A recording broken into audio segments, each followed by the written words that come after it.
Hello, my friends. It's me, Sarah, your Christian forgiveness coach. You're watching or listening to Forgive Everyone for Everything Every Day Right Away.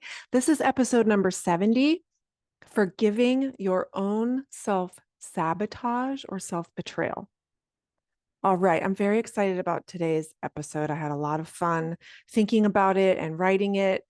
And before I start, I do just kind of want to say, there are like entire books, shelves and shelves of books written on the subjects that I talk about. So I just wanted you to think about that. Remember that when I share my experiences around these things, as with anything, take what resonates, leave what doesn't. My mission in life is to learn from my own life lessons, share them with you in the hopes that it will help you along your journey. So today, what is first self-sabotage or self-betrayal? In short, it's when we do things that get in the way of our own success. Whenever, we as individuals or whatever we as individuals have decided what success looks like for us. So it's getting in the way of that. In other words, we undermine our own dreams, our own values. It's kind of like behavior that robs us of motivation to do those things. And it can often make us really anxious. So what are some of the things self-sabotage looks like? Lots of things. It can look like constantly struggling with what you eat, overusing alcohol, drugs, gambling, pornography, overspending, self-injury. It can look like staying in unhealthy relationships, doing things we don't want to do out of obligation or guilt, being late all the time for deadlines at work, always putting off what you want to do, otherwise known as procrastination, always criticizing yourself, how you speak to yourself, calling yourself names, telling yourself you're stupid or not good enough, putting yourself down, diminishing your accomplishments, not appreciating yourself, always rejecting compliments or accolades, thinking negatively all the time, picking fights with others, especially over small things that don't really matter, constantly jumping from one thing to another, comparing yourself to others, overthinking and ruminating about the past, questioning your purpose. And it can even lead to things like chronic inflammation, illness, and pain. So why do we do this? Why do we self-betrayal or self-sabotage? Lots of reasons. Some of it is past trauma. We're having a trauma response. We're trying to cope with stress because we may not have learned how to cope with stress. We don't know what to do with those stress responses. We're afraid. It's fear. We have fear of failure. We even have fear of success sometimes too. We have fear of judgment because we feel undeserving. We sometimes even feel shame or guilt if things are going well. Have you ever experienced that? We don't know how to process our emotions. We argue that we experience certain emotions. We believe lies about ourselves, like we're not good enough, we're not worthy enough, we're not lovable, we're not capable. So now what? I want to geek out a little bit. I want you to geek out with me around some biology around some of this. This is just kind of where my head is going with this. And I love sciencey stuff when it comes to mental health because it really helps me make sense like on a more holistic level. So we self-sabotage when we get triggered, and when we're triggered, our body releases hormones, right? Like cortisol, adrenaline, stress hormones. And this is normal. This is what our bodies are supposed to do. It's what they're designed to do. Years and years ago, like 15, 20 years ago, I read this book called Why Zebras Don't Get Ulcers. And basically what it talks about is, here's an animal that with a daily threat of literally being eaten by a lion, why are they not freaked out and stressed out all the time? Well, it's because zebras know when there's a threat and when there's not.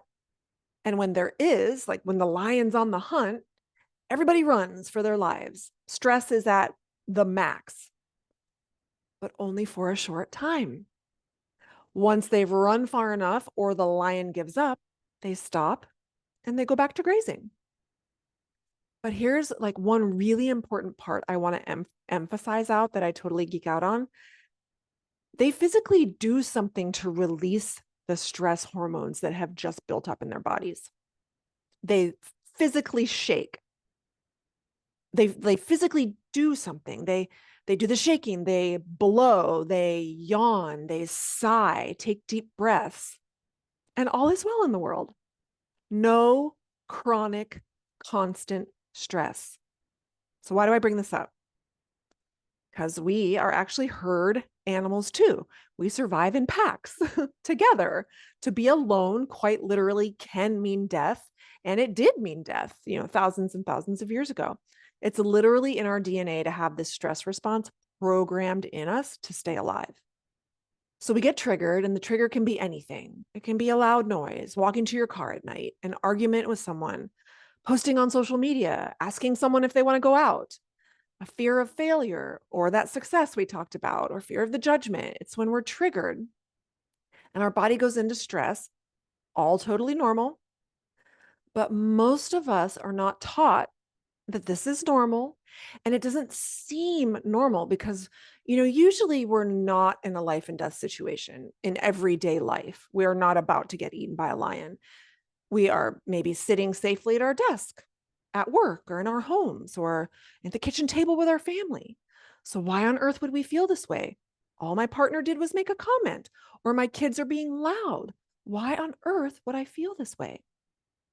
So we stress about our stress.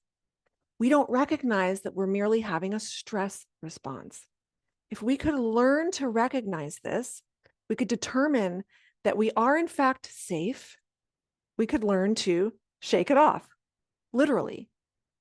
That may look like, for us, it may look like actually shaking. It may look like crying. It may look like jumping up and down. It may look like taking deep breaths, whatever your body needs to do to process those stress hormones, just like the zebras do. Most of us aren't doing that. We're holding onto it, either for lack of awareness, lack of education, or maybe even just embarrassment or shame. Maybe as kids, we were shamed for jumping up and down, or we were shamed for crying. But we've got to learn as adults to process this stuff. We don't have to let it take over. We can learn to interrupt it. There's nothing to be ashamed of. It's literally just biology. And this helps me get to forgiveness so much quicker when I think of it this way. We're triggered, we feel something like anxiety, and those stress hormones are pumping through our bodies. We're now in fight or flight, freeze, fawn mode. And unless you're trained for this stuff, most of us don't know what to do when this happens. And our decision-making process is not so great. And we sometimes are literally not thinking straight. We are literally out of our minds. That prefrontal cortex that is responsible for making sound decisions and thinking rationally is literally offline. So some of you have had an experience like this, and some of you may be in an experience like this still right now. I was in a stress mode for the last 7 years from an unhealthy relationship. So that is like 7 years of unclear thinking and poor decision making. And I had to get totally clear of that to get back online and do this healing work. And that took many months of doing the hard work every single day, because that's what it takes sometimes. The more intense the stress and the longer you're in it, the harder it can to get regulated again. If you're drinking or using drugs, you have to stop doing that in order to get clear again and start doing this work. If you're in an unhealthy relationship or an unhealthy work environment, it's much harder to do the work. I tried for many years to get some headway trying to do this work while still in the relationship, but it takes much longer. And I think it's just better to step away from the situation to get regulated again if you're able. It doesn't mean you can't go back, of course, but give yourself the gift of getting out of the stressful situation so you can start thinking clearly again. Now, that's just my opinion. Because the guilt of self betrayal can be very strong. And we keep repeating the same things over and over and over. And we will often keep doing that until we get some clarity. And we have to get that clarity to start doing the work to truly forgive. And you'll know that you've forgiven yourself when you think about it and it no longer bothers you. Notice how much energy it takes to not forgive, to keep going over and over something in our minds, to keep focusing on it. We could be spending that energy on healing our minds, our bodies, our spirits. And it takes commitment. I won't lie, it's a daily commitment and it's worth it. You will feel freer, happier, and more yourself. So get some clarity, get some space. Forgive yourself by focusing on your emotions, understanding where they're coming from and how to deal with them. Think of each thing that you've experienced as a lesson, a learning experience. Stop beating yourself up about it. Quiet that negative inner voice. Now, the next thing I'm about to offer, I feel like it's a little more advanced, but I know some of you listening may be ready to receive this or at least have this seed planted. What if there was no self-betrayal? What if there was actually nothing to forgive? What if you chose to believe that everything happened just the way it was meant to, so that you could be right where you are right now, that you were always meant to do that, whatever it was, to learn the lesson in that way, and that everything is going according to plan? You know, as much as I myself sometimes still want to push against this concept, I think about Jesus and I think about how he didn't get upset when Judas betrayed him because he fully accepted the plan.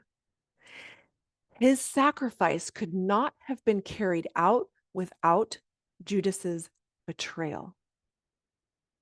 So we can't see our lesson until we let the judgments go. True forgiveness is when we no longer judge ourselves for our learning process. All right. I hope this helps you see from some new perspectives and that it moves you forward in your forgiveness journey. Talk to you next time. Bye.